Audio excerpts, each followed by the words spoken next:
Hey, you. I know you digging Harlem Liberation School, all those interviews and those mini documentaries. Stop playing. You know Harlem Liberation School is fire. So what you need to do right now, if you're watching on YouTube, is click that red subscribe button. Share the video, add your comments, and click the notification bell. Malcolm X said, "We need to wake up, clean up, and stand up." Asada Shakur wrote, "It's not enough just to change the system. We need to change ourselves." Educator, author, activist, and empowerment coach Agyei Tyehimba took these two principles and used them to write his new book, Ukusu.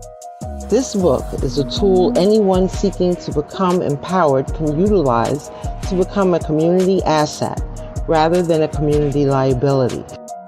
Ukusu will help you develop the character, thinking, and behavior necessary to rescue and liberate our individual and collective village. Featuring straightforward information and beautiful reaffirming images, this book, combined with your practical application of its principles, will help you to transform yourself and transform our people. Starting on August 9th, 2024, go get your discounted copy of Wukusu, an empowerment handbook by Agyei Tyehimba. Starting on August 9th, 2024, go to Amazon and get your copy. Peace in Black Power families, Brother Agyei Tyehimba from Harlem Liberation School, where we teach Black people to wake up, clean up, and stand up. A three-part call to action from our beloved Baba ancestor, Brother Malcolm X. Family, I hope everyone is at peace while preparing for war, because we are, in fact, still continuing to be war against. I like to say that we're being warred against rather than we're at war, because saying that we're at war implies that you're fighting back. And it's in question whether we're fighting back, at least effectively. So let me put a few things up here. I'm going to support the work that we do at Harlem Liberation School. I have a ticker going on the bottom if you want to throw something to the Cash App. Secondly, I want to make sure we know what we're talking about. I have kind of a provocative title here, and I have a provocative thumbnail for this video. It shows a picture I used in my book, Wukusu. Picture of a sister and a brother, natural hair, wearing the outfits of superheroes. And you're probably wondering, what the hell is this brother talking about? It's time to use our superpowers, right? Well, when I say superpowers, I'm talking about thinking and organizing. You see, family, I believe that the way that we have traditionally defeated our adversaries, our enemies, and our opponents has been through outthinking them, family. Now, arms may have been involved in some of the revolutionary activity, but at the foundation, we outthought people, and that's how we beat them. And I want to remind us of that, because some of us get so caught up in what we've been taught to believe revolutionary is about, this real machismo. We're going to bring the guns. And family, battles are won before you get to the battlefield. And they're won because somebody, one of those sides, outthought, outmaneuvered, out-strategized, had alliances, had intelligence that the other side didn't know about. They outthought them. Now, I believe a few days ago, I did a video, 7 things Black people should do in the era of Trump. And essentially, I went through, I'll go over those 7. I'll just list them real quick. I would suggest you watch that video. It's getting a lot of views, and it should, because we need to be, most of our energy should be towards answering the question, what are we going to do? What's our response? How do we organize? What are the issues? Not, can you believe he won the election again? Oh man. No, that's not going to get you forward, right? So the 7 things I outlined a few days ago were: we need to build independent Black organizations, starting with a national Black political party. I suggested that we create Black-owned cooperative enterprises, not capital, not your traditional capitalist mom and pop store where one family or person owns it. I suggested as number 3, we politicize and organize our families and communities. For some reason, this point has attracted some criticism from people in our community who seem to think that don't see the difference between Black first, right, versus not only Black. Black first doesn't mean Black only. Black first means we put ourselves as the priority, as we should. But we live in a world with other people that we have to negotiate around and deal with and see. And so our politics cannot be so dogmatic that we are unable to respond to our reality. We're surrounded by Latino people, other people. We need to understand, we need to politicize some of those people, family. We don't just say, oh, they don't like us. No, we politicize people. Because guess what? Some of our own people don't like us. Do we just leave it at that? No, organizers and activists don't leave things to chance. Nor do we think that anything too big or too difficult for us. We know that we can do anything that we commit to doing, and we organize and we think tactically around doing. So if you're surrounded by a group of people with whom you share common history and oppressors, you better be organizing and politicizing them so they know that we have something in common and we don't need to be enemies. Right? That's how we do it. Anyway, so number 3 was politicize, organize our families and our communities. That means to make sure our children, our elders, our peers know whose we are, where we come from, right? And that we see ourselves as being family. And that when we invest in each other, we build fortresses that no party or individual can tear down. Number 4, I suggested that we fortify our political education and our leadership training, that we expand it, that we accelerate it. It is not enough just to do the political education. That's the foundation. People need to know the who, what, where, when, why, and how. But at the end of the day, people need to have practical opportunities and experiences to put all of that information together, boots on the ground, all hands on deck. So for instance, the things that I learned really young in my journey in the Black Liberation Movement, how do we do community outreach? How do we identify the problems in the community? How do we survey the community and poll the community? How do we build relationships with community? How do we knocking on doors with clipboards and asking people, can I come in? I'm talking about, this is old school. Calling people and doing phone interviews, right?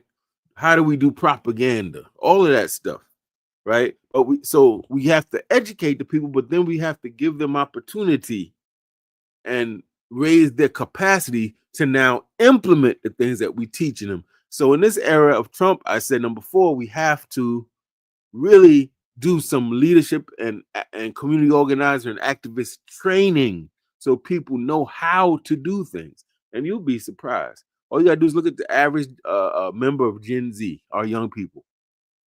They're not dumb. There's nothing wrong with them. But if they don't know how to do something, family, you can tell them to do something really simple that you assume they know how to do. And if no one ever showed them, guess what? They're not going to know. It's the same thing with organizing. Number 5, I said we have to protect ourselves and our communities.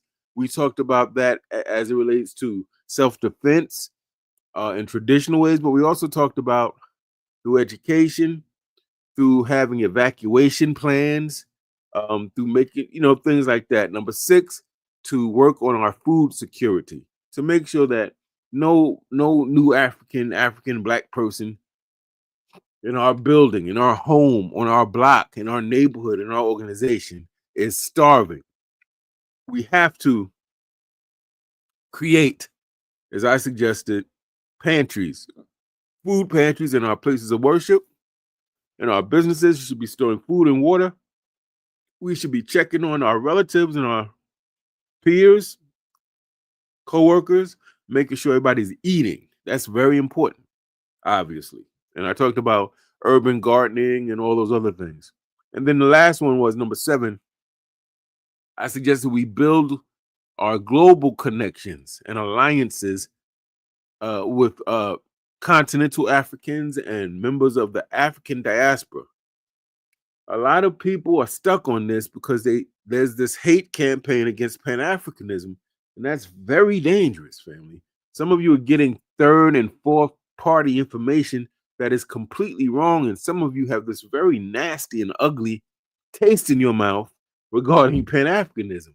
And that's unfortunate, because that is one of the ways that we secure our safety in a world that's becoming smaller and more global. It means we cannot just see our battlefield as being within the borders of the United States, family. Everywhere a Black person, an African, a New African lives is our battlefield, family. And we have to begin seeing each other as family, despite land, label, or language, as Dr. Khalid Muhammad would say back in the day. Rest in power to Brother Khalid. And so we have to talk about how do we collaborate, develop these relationships where we have some trade going on with other countries, with Africa, the continent of Africa. How do we develop meaningful relationships? How do we create pipelines to different countries, the Caribbean, South America, the continent, where if our people say, you know what, I had it with the United States, I want to go live somewhere else, we have established relationships and pipelines where we can help our people in the States repatriate somewhere to Africa or to the Black communities in Europe or wherever they want to go. This is the type of thinking that we have to have, I'm suggesting. Once you find out that Trump was elected, you have to start moving a little differently, right? So those were the 7 things very quickly. I don't want to spend too much time because we already did a video on that. Now, those, I want to really emphasize that these are my opinions. I am not arrogant enough to believe that because I think something that's the only way things should be, or that my viewpoint is the only viable viewpoint. I do think we need to, at this point, discuss how do we take ideas such as the ones I gave, just ideas, that's all they are, suggestions.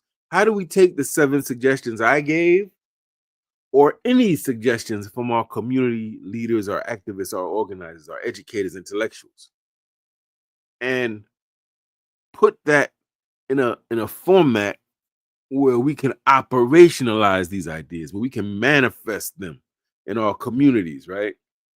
And to do that, I'm thinking that we need to identify and gather our organizers from across this country to meet.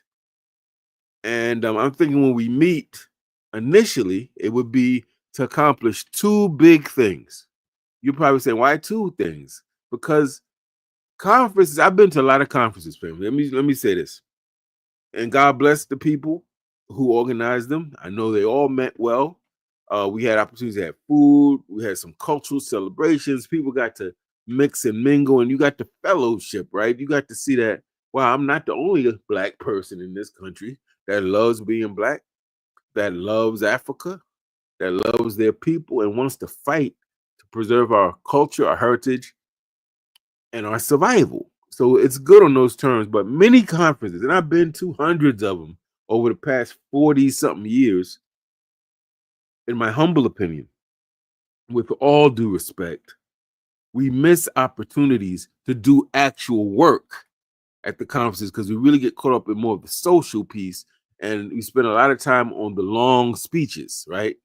Keynote speaker and the other speakers. We got a million different speakers at the conference, and you wind up hearing speakers all day, sitting down all day, going to some African dance. You see maybe an African cultural presentation. You buy some stuff from your Black vendors, and you go home. But then you look back and say, what did we get done? What did we create? What agenda did we formulate? What action plan do we have? Who would appoint people around the country? You realize, wow, we didn't really get to do that. And so I'm suggesting that we get organizers from across the country and we meet. We have a conference, a Black Power conference, and that Black Power conference should only try to get 2 things done.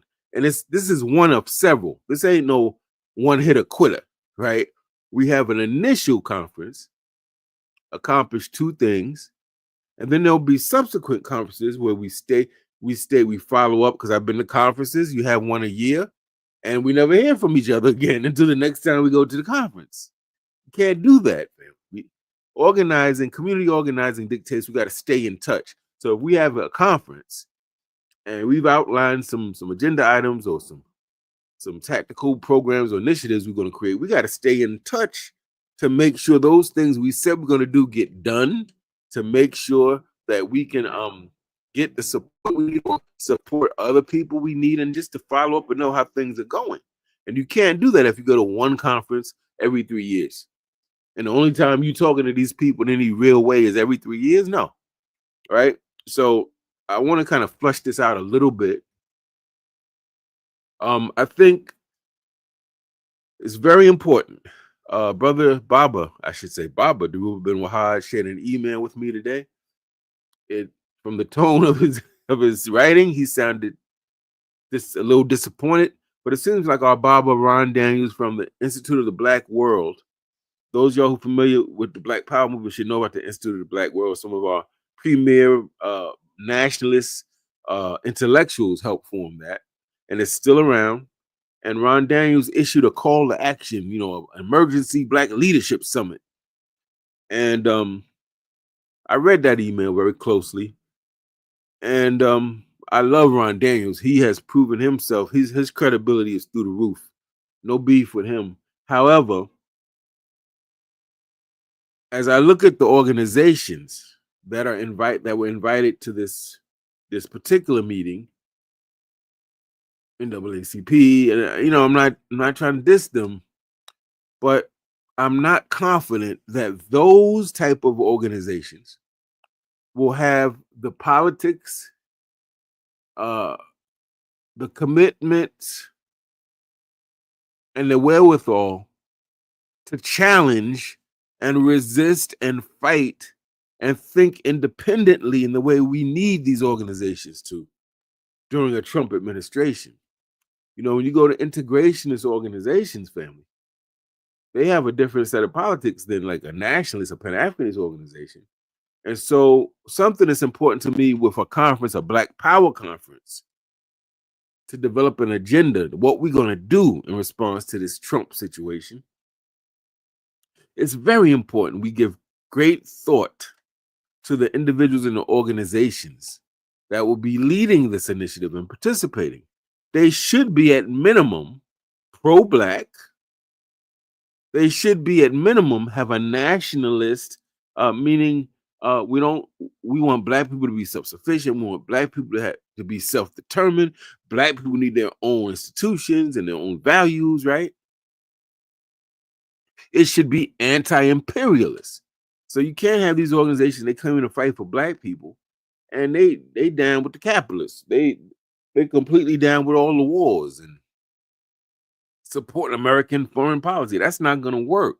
The organizations that are part of what I'm envisioning have to be very squarely, unequivocally on the side of Black people.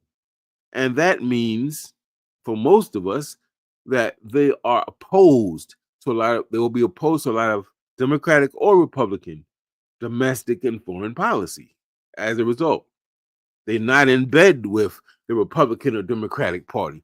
They have the vision creatively and politically to see outside of their parameters. They think about how can we organize something for ourselves that will meet our needs. So that's important. Now, in terms of these two things, you're probably wondering, what are two of these things that I'm talking about that would be accomplished at a conference like this? Well, one thing I'm thinking, family, I observe other nationalities and other ethnic groups. I observe certain religious groups when it comes to elections and who they consider their friends and who they consider their enemies. And I notice that all of these groups have an agenda. It may be something as simple as support our nation, so arm our nation, give us money for our nation, help us to fight this other group that's trying to that we see as enemies to our nation, right? And so some nations actually determine who their allies and enemies are on the basis of who supports or rejects their agenda. Very simple. So Israel, for example, if you're a politician and you go into the synagogues, these white Jewish synagogues and organizations talking about you're pro-Palestinian, right off the top, you're not their you're their enemy off the top, because one of their key agenda items will be support for Israel, the nation of Israel. What happens with our people is we don't tend to have a standardized national agenda or local agenda. We kind of have people that come in our community, they pop up like Pop Tarts out of nowhere. They say, I want to run for city council, I want to run for mayor. We never heard of these people. They reverend this, or they got this law degree, or they did whatever they did, and we don't really know who a lot of these people are. Next thing we know, they're campaigning and coming to churches and kissing babies and shaking our hands, right? And we really don't know these people's background. And they get into the office, we vote for them, they get into office, and it seems like they're helping everybody else but us. They got legislation to protect Asians. Because there was a time in New York City, I know, where people were attacking Asians for whatever reason, right? And so they passed legislation for them. But when we got politicians, they say, oh, I'm not doing anything just for black people. Think about that, right? And meanwhile, we voted them in. And what we tend to understand is when you don't have a clear idea of where you want to go, you don't have a political agenda. How do you hold politicians accountable if you don't have an agenda? I hope I'm making sense here, right? You can't hold people accountable and you don't have anything for which to hold them to account. So we have to, one of the key things of a Black Power conference would be we're going to develop a comprehensive national Black agenda. What do I mean by comprehensive? Meaning that it will cover more than one issue. So Black people have a vested interest in healthcare. Black people have a vested interest in education, economics, safety, prison reform, all of these and more, right? So what would this entail? Why am I only saying two things will be accomplished? Because a lot has to happen. People have to meet, they have to assess their communities from what they know about their communities and their people and their struggles. And we're going to have to hammer out a 1, 2, 3 page, whatever agenda. This is what Black people need or want with respect to education, to labor, economics, to prison reform, something about releasing our political prisoners, making sure our people in prison have access to adequate medication. Many of our elders are dying in these dungeons they call prisons, and they don't have access to medication, right? And things of that nature. So that's the first thing, right? The second thing, and mind you, that's not easy to do. That's going to take time. It's going to take some arguing. People are going to disagree. It's okay. That's part of revolution, part of community organizing. But when those people come out of that conference, and the conference might be a week, so this is not a one-day thing. That conference might be an entire week, right? They're going to have at least a bare bones. It's a working agenda, meaning that we agree that this is the basics of what we want, but we're going to still go over the word usage. We're going to make sure the grammar's right. We're going to make sure we didn't leave anything out of it, but we're going to leave with a basic agenda. Number two, the second thing. So first thing I said, we need a national agenda. I'm tired of Black people not watching other people with agendas. Support my country, give money to my country, give weapons to my country, whatever their agenda is, and we never have a comprehensive agenda.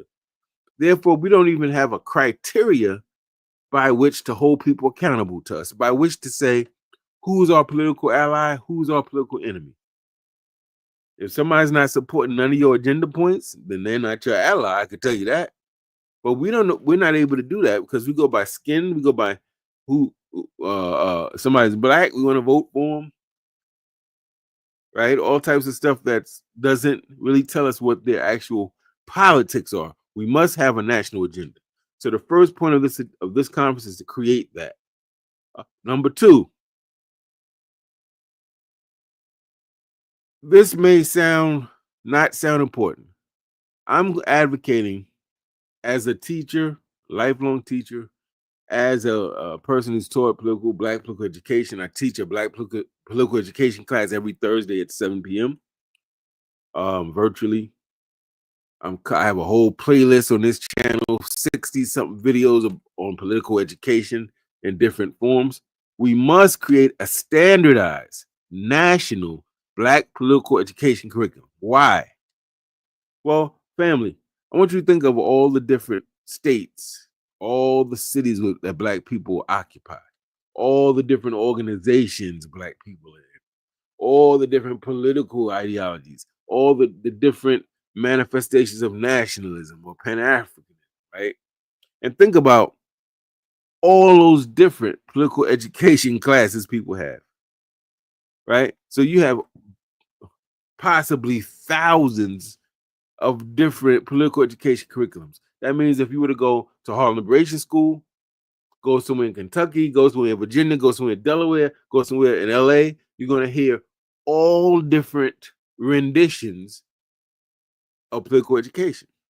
Some people are going to be heavy on socialism, nationalism. Some people are going to be heavy on the social political movements and black resistance. Some people are going to be real heavy on the history and the pioneers, and right? And what happens is we have a population that's confused. We have to be able to standardize these things. I want you to think about if your dollar was only recognized in one state and every other state had its own currency, or in New York City was different than a pound in San Diego. Got to standardize these things to have a sense of order, family. So we need a standardized black political education curriculum. Once we have it standardized, now we can go wherever you are in the country. Our leaders, activists, organizers are pushing that curriculum. That means that more of our people will have more of a basic understanding of the things we need to know about history, about political struggle, black resistance, oppression, community organizing, and the like. If we don't standardize it, then we cannot, everyone's getting the same thing. One of the problems with education in the country is that there's no standardized curriculum. So the states all adopting their own kind of curriculums instead of just saying, look, United States curriculum is this. Boom, boom, boom, boom, boom. This would make sure that all the students are meeting the same goals in the same subject areas, right? Have the same benchmarks. You can't have everybody has their own thing. It's willy-nilly, it's haphazard, and it's disorganized, right? Okay, so the two things, this conference is just going to do two things. This conference, by the way, I'm suggesting that the conference be held soon, maybe as soon as next month, right? Because in January, that's when your boy gets in office, and things are going to change very drastically. For all of y'all who slept on this project 2025, you about to get your feelings hurt, I guarantee you, when you see what's coming down the pipeline, right? So that's very important. Let me first welcome Sister Nattery is in the building. Peace out to Sister Nattery. And Nicole Walden, I may have mispronounced that, my sister. I'm sorry if I did. She says, thank you for having a clear vision and path for people. Hey, sister, I'm doing my best. Sometimes I wonder if I'm being even halfway effective. But I could say I'm really sincere in doing my best. Family, I want to be real clear. This conference should be very small number of people should be. This is not a conference that you go and there's thousands of people. You can't do anything with 1,000 people in the room, family. You will never agree. People gonna be arguing, disagreeing all night. So you gotta have a smaller group. This is a group that would be the group that makes the decisions, kind of the lead that provides the leadership, right? I'm suggesting that we identify people in various areas of key importance. So people maybe in health, education, economics, things of that nature. And people, some of those people would be people who started African-centered schools. We need them at the table. We need to know how we put a curriculum together for political education. What would our agenda items be as relates to education we want in the country through their public school and for our own people independently, right? So we would identify those people. It might be 20 people, family. These people cannot all be from Harlem, where I am, because what's going on in Harlem may not be exactly what's going on where you are. So we have to make sure that there's representation around the country, the different regions of the United States, and we have to make sure that this ain't just a bunch of brothers. We have to make sure there's some type of gender parity that we hear from our sisters. We have to make sure, guess what? This ain't just a bunch of middle age and older folk, that it's a generational piece. We need to hear from some youth, right? So for those reasons, this needs to be representatives from across the country, across different disciplines with different levels of expertise, and people who different age groups, and men and women. I'm trying to paint the picture of how this would be. They would take a good week or maybe 2 weeks, and they would meet through Zooms virtually so that we can accommodate, we can cut down costs, we can cut down people having to fly out here, and people who maybe have medical issues can still participate. Don't have to rent out no expensive hotels and ballrooms. Y'all feel me? So we do a virtual piece with a Zoom, and we hash out these things. There's agendas. Those agendas are tight, and they're timed. There's not a lot of talk. Not gonna have one person giving the speech for like 20 minutes. Those days got to be over for him. Everyone in the meeting is important. We acknowledge that. We respect that. But we can't have people doing the long, 3-hour presentation. We're trying to get things done. So that's what I'm suggesting that we do. I'm suggesting we do it as soon as next month. And that we have maybe 15 to 20 people of different age groups, different parts of the country, different areas of expertise. And we really do two things. Develop a standardized national Black political education curriculum that we could teach the Black people everywhere in the country. And you know that what they're getting in Harlem, New York City, is what they're getting in Kansas City, is what they're getting in Missouri, is what they're getting in Georgia, and all over the country. Number one. And then the other thing is to make sure that we have developed a national Black agenda that would cover things like health and labor and education, right, and economics. And I think that would be a good start. Now, that's just one conference for those two things. Each conference would have one or two things it's trying to accomplish. I make it small so it's manageable. You have a conference or meeting and you're trying to accomplish 18 different things, that doesn't work. It's not manageable. You got to have a small amount of things that you know you can finish and accomplish, and a small amount of people. I'm not talking about a conference that's open to everybody. Right now, this is to plan stuff and get stuff done. And then as things go, then you have the conferences to roll this out to the community. That's to me how that should probably work. Now, mind you, in case you're thinking this will be elitist, how will the community have input? Well, the people that we would invite are people in their communities who would be representing from their different parts of the country, from what they know of, what people say to them, what people complain about, what the issues are in their neck of the woods. And that's how you would make sure there's representation of the people. But I tell you this, family, this is a whole hell of a lot better than people crying like the last time when he won, when he's going against Hillary Clinton. Everybody thought she had won, went to sleep, woke up and found out he won, and people crying and falling out. Listen, family, that is unacceptable. I'm sorry, that's unacceptable, right? We done been through enslavement. 100 years of Jim Crow legislation where it was legalized racial apartheid in this country, right? And even now, let's be very clear. These people, Trump and his people, are hell-bent on returning this country to the days of pre-Civil War, family. It's very clear. This is why you see in certain pockets of the country, they banned books, certain and in the Project 2025, it talks about banning even certain words. You can't, they talking about certain words you can't even say, family. That's fascist.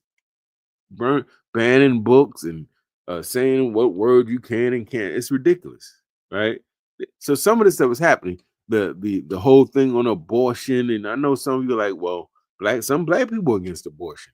So I get that, but what you need to understand is when white Christian nationalists are advocating it, it's not just a thing, a biblical thing. It's trying to control people. It's trying to say that we have the last say on how people should operate. And when you see government in that type of position, that is dangerous when you have a fascist government, because they're going to be telling you not just what to do with your body, what you can say, what you can think, what you can write about, who you can critique, what you can buy, where you can go. It starts with those things and then it expands to every sphere of your life.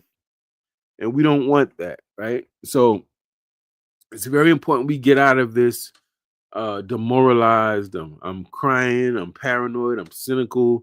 Nothing we do is gonna work. It's over now. Nah, we've been through enslavement. We fought back in enslavement.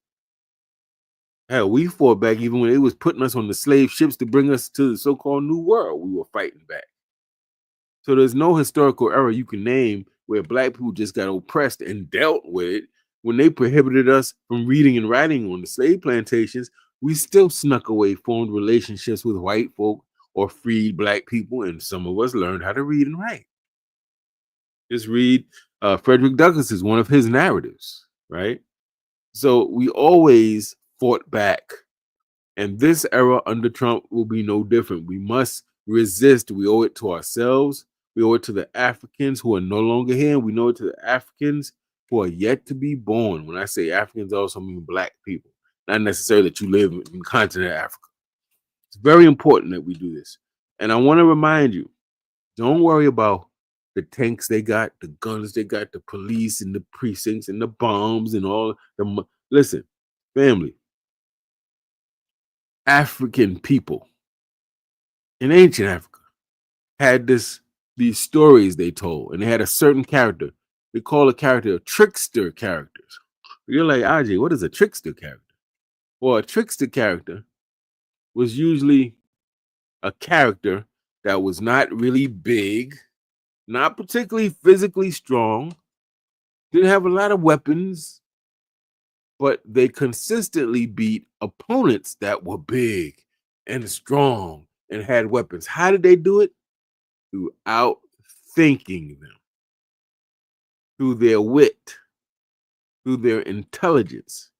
And these trickster characters in Africa, one of them was Anansi, usually represented as a spider, Anansi the spider. You look at those stories, there's always this little spider. This spider is tricking bigger, stronger opponents. Our ancestors were trying to teach us something. Don't be so concerned about who got what and who got the military and who got the weapons, family. We all got this, and we can use that and beat them. We can outthink them and outmaneuver them. And I'm suggesting that that's our superpowers, our ability to be strategic and to organize effective. Those are superpowers. We've proven it in every historical era in this country and outside the confines of this country. And this era is no different, family. Right? Who we got? Brother Kenneth McClellan is in the building. And he says, yes, sir. Same to you, Brother Kenneth. Baba, thank you for joining us, man. And yeah, I just want to make sure that our people are not demoralized. I was trained and I was raised up and I was cultivated, shaped by some hardcore educators, intellectuals, and community organizers. I got to tutelage from the great Una Mozak, the proprietor of the great famous Liberation bookstore in Harlem. She has since died, and the bookstore is no longer there. People like the great Dr. James Turner, the founding director of the Africana Studies and Research Center at Cornell University. I believe he convened this. I believe it was the Pan African Conference in Tanzania. Beautiful brother. I was touched and schooled by the late great Black Power General Dr. Khalid Abdul Muhammad. So I got to learn from some people. Yet I got criticized and chastised and corrected by some elders, family. And they had an expectation of me and my generation that we would carry on the work, or as Brother Khalid, Dr. Khalid would say, hold the line, he used to say. And so that's what we have to do. We're not running around here with our tails between our legs and getting our panties and drawers up in a bunch.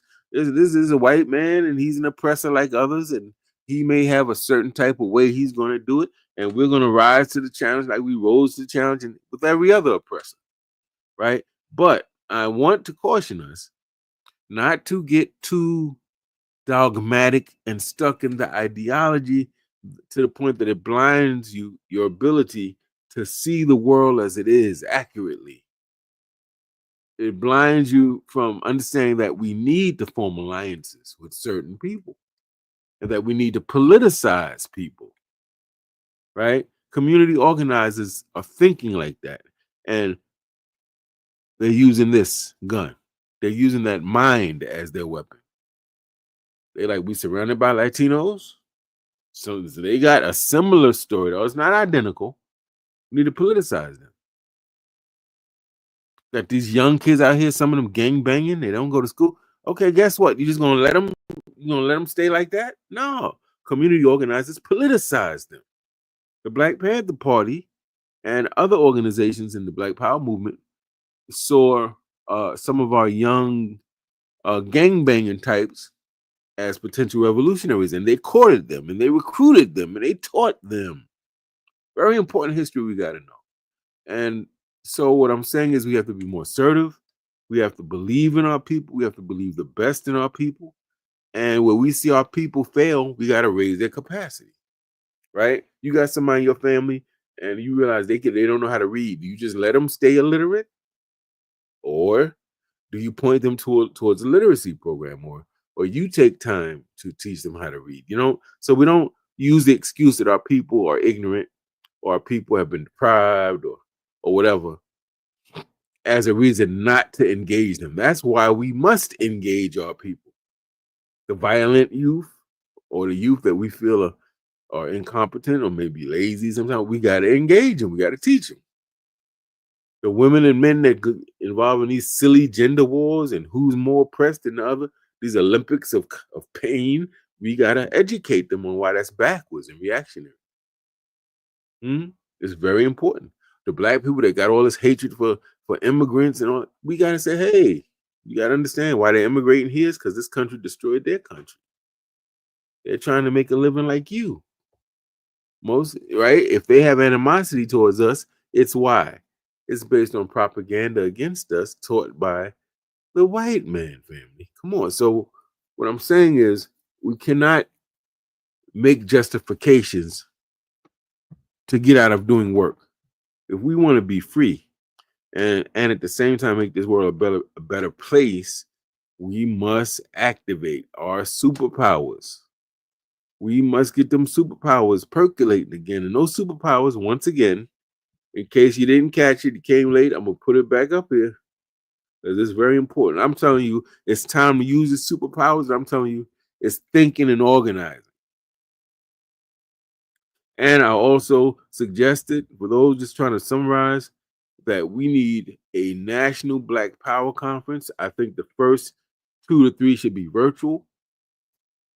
And we also we need to develop a comprehensive Black agenda in these different areas of health, education, so on and so forth.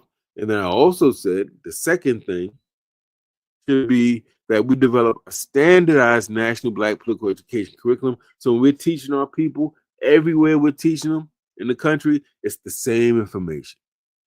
We don't have one, these people here know this and these people here know that. No, we have to standardize education so people know the basics they need to know. And then we need to also do the same with community organizing training. And that's just the first of several conferences. And then there'll be a culminating conference where we meet someplace, maybe down south, when it's nice, right? And that will have our social, we'll sell our wares, we'll have vendors, we'll eat, we'll do all those things. But before that, we got to have a series of mini sort of workshop oriented um, um, conferences to get work done. I see a comment, want to get to it real quick.